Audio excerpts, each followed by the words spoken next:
Yeah, the idea that I'm a hawk on the war is a correct one. I've been a very sharp critic of the way the war was conducted, beginning with the failure to get the Turks to, the diplomacy that we had with Turkey was abysmal. The force structure was way too small.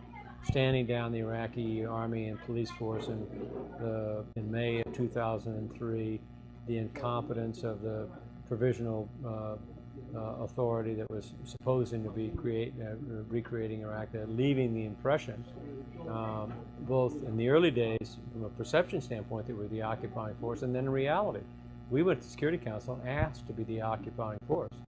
So one of the problems I have with the label of being a hawk on the war is the war to overthrow Saddam Hussein is over.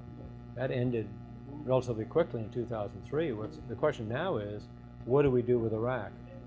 What's our obligations in Iraq? My own strong view is that we have an obligation there, but there's limitations. And I think those limitations are considerably less than what the Bush administration thinks we ought to be doing. I think it's going to be very difficult for us to be the police force or even the trainers of the police force inside of Iraq, because the longer we stay there, the more we leave people with the impression that we're the occupiers, and that's hard to do. Well, Al is first of all a good friend. Secondly, he's very smart. Thirdly, he's very funny. I'd like to laugh with Congress rather than laughing at them for a change. And he's got the right kind of passion for the work. He's the kind of individual who, in the Senate, even if you don't like his votes, and my guess is I like 80% of them, he's going to give you confidence that the Senate can get the job done. He's got the talent, the capability, and the energy, and the willingness to say this is right or this is wrong. And if something is being done that's wrong, he'll take people on. He took the Pentagon on in this particular case. The U.S. involvement in Iraq, by the time that Al gets to the United States Senate, is going to be significantly reduced from what it is today. 3 years from now, we'll probably have minimal forces there.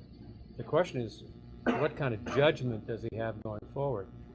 From his own experience, Al is going to be a very strong supporter of the U.S. military, a very strong supporter of U.S. veterans, a very strong supporter of the sorts of things that I believe strongly we're going to have to do. And I think he's going to be a person with very balanced judgment about national security versus civil rights, about engaging the world versus protecting America, about making certain that our jobs are